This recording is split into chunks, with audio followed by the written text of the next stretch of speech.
Ellos en el deporte.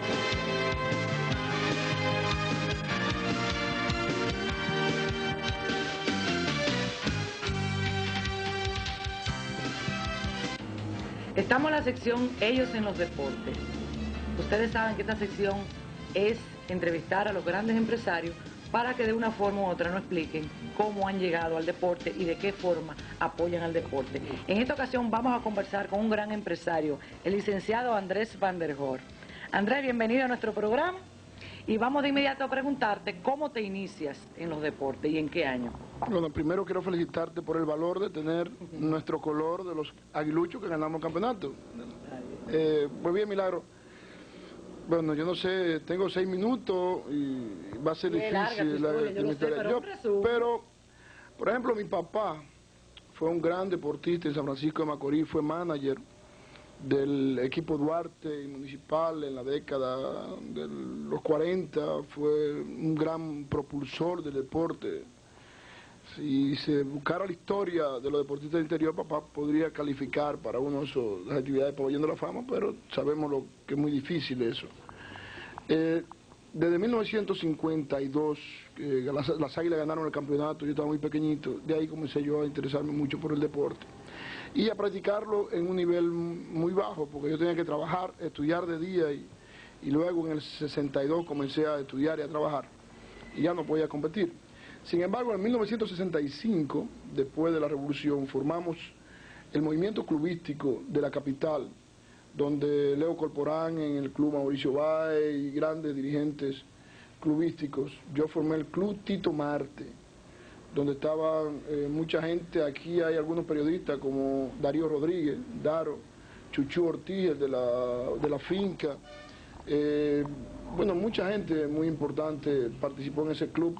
Benito Fernández, que estaba con nosotros, y ese club hizo un trabuco en el softball, donde estaban casi todos los miembros de la Selección Nacional de Béisbol, como Leonte Guerra y grandes peloteros, fueron parte de ese equipo y hicimos muchos viajes al interior. Comenzamos a promover el deporte en el barrio de María Auxiliadora y por ahí frente a la iglesia María Auxiliadora había un play y trabajamos mucho.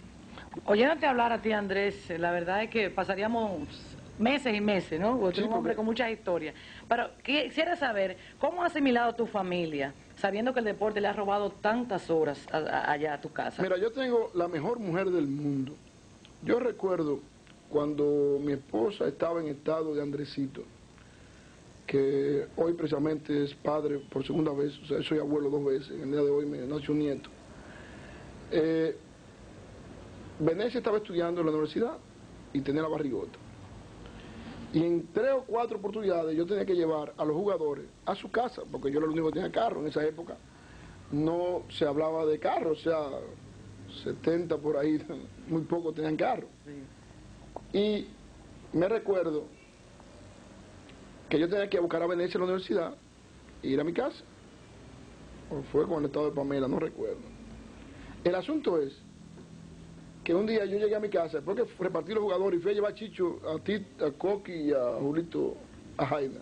Llegué a mi casa y me acosté. Y me di cuenta que el espacio no estaba mi mujer y me recordé.